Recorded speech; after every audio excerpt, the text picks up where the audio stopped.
বৈকুণ্ঠপুৰীলৈ পৰিণত হৈছে বৰদলনিৰ মাইছা গাঁও। দুদিনীয়া কাৰ্যসূচীৰে মাইছা গাঁৱৰ নামঘৰ আৰু গুৰু আসন প্ৰাণ প্ৰতিষ্ঠা আৰু নৱনিৰ্মিত নামঘৰ উদ্বোধনী অনুষ্ঠান অনুষ্ঠিত কৰা হৈছে। দুদিনীয়াকৈ অনুষ্ঠিত কাৰ্যসূচীত গুৰু আসন প্ৰতিষ্ঠা কৰাৰ লগতে নৱনিৰ্মিত নামঘৰটো উদ্বোধন কৰাৰ উপৰিও নাম প্ৰসংগ, ভাগৱত পাঠ, হৰিনাম, বৰগীত, কৃষ্ণ নৃত্য, সত্ৰীয়া নৃত্যৰ লগতে ভাগৱত ভ্ৰমণ আৰু মুকলি সভা অনুষ্ঠিত কৰা হয়।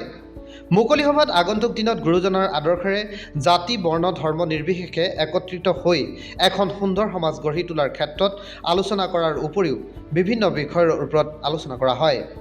আজিৰ এই অনুষ্ঠানখনত তিৱা সাহিত্য সাহিত পৰিষদৰ মুখ্য কাৰ্যবাহী সদস্য জীৱন চন্দ্ৰ কোঁৱৰ লগতে অঞ্চলটোৰ একাংশ জ্যেষ্ঠ গণ্যমান্য লোক উপস্থিত থাকে। সাংস্কৃতিক প্ৰকল্প নিৰ্মাণৰ কাৰণে আমি এক পুঁজি আবণ্টন দিছিলোঁ।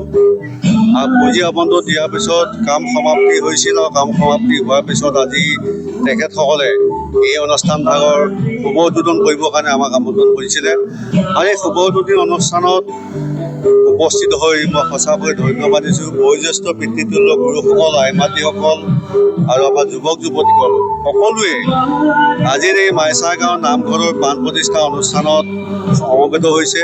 সকলোৱে সহায় সহযোগ কৰিছে।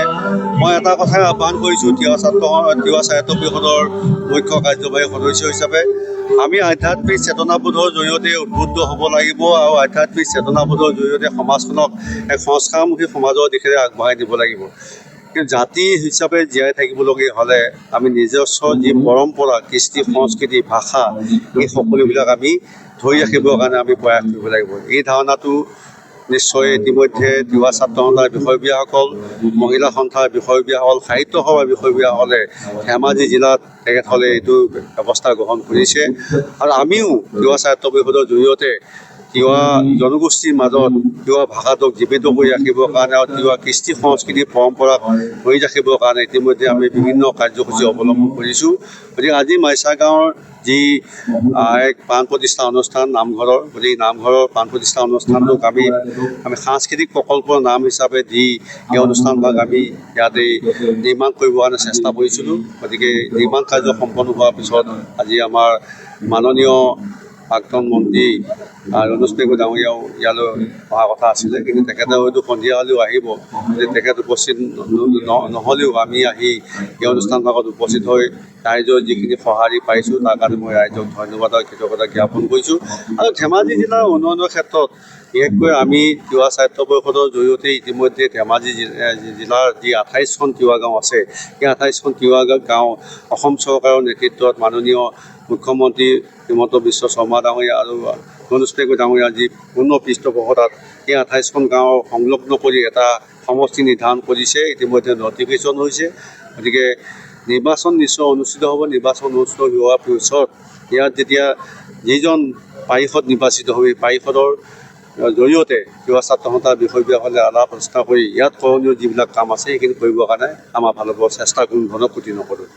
আচলতে আমাৰ বৈদিক ৰীতি নীতিৰে আমাৰ মাইছা গাঁওখন আমাৰ চলি আহিছে আৰু আমাৰ প্ৰায় 270 ঘৰ মানুহে আমি একেটা নামঘৰতে আজি প্ৰায় 1915 চনৰ পৰাই আমি চলি আছোঁ আৰু আমি বৈদিক ৰীতি নীতিৰে আমাৰ আজি এই আপোনালোকে দেখিছে আমাৰ আজি এই প্ৰাণ প্ৰতিষ্ঠা আমাৰ যি নামঘৰ আমাৰ তিৱা সাহিত্য পৰিষদৰ পৰা আমাক অনুদান আগবঢ়াইছিল। আমি সকলোৱে এই নামঘৰটি পাই আমি আনন্দিত আৰু আমি সমাজখন আমাৰ একত্ৰিত হ'বলৈ আমি নামঘৰত আমি সকলোৱে আমি ভৱিষ্যতেও যেন এনেকৈ আগবাঢ়ি যাব পাৰোঁ তাৰ আমি আশা কৰিছোঁ। আৰু আমাৰ আজি কাৰ্যসূচী আমি দুদিনীয়াকৈ আচলতে অনুষ্ঠিত কৰিছিলোঁ। আমাৰ খুব খৰতকীয়া হ'ল, খৰতকীয়া হয় যদিও আমি অনুষ্ঠিত কৰিছিলোঁ। আমি আজি আমাৰ দিনৰ ভাগত আমি আমাৰ মুকলি সভা আয়োজন কৰিছিলোঁ। আমাৰ মুকলি সভাত আমাৰ নিৰ্দিষ্ট বক্তা হিচাপে আছে ডিব্ৰুগড় উপস্বাস্থ্য কেন্দ্ৰৰ সঞ্চালক তথা জইণ্ট ডিৰেক্টৰ অফিচৰ সঞ্চালক, তেখেত আমাৰ মাজত আছে বিমান বৰা, তেখেতে আমাক বক্তব্য আগবঢ়াব। আৰু লগতে আমি ব্যাসাচাৰ্য নিমন্ত্ৰণ কৰিছিলোঁ, হয়তো লখিমপুৰৰ পৰা আমাৰ আধ্যাত্মিক গুৰু আমাৰ লোহিত শৰ্মা দেৱশৰ্মা, তেখেত আমাৰ মাজত উপস্থিত আছে।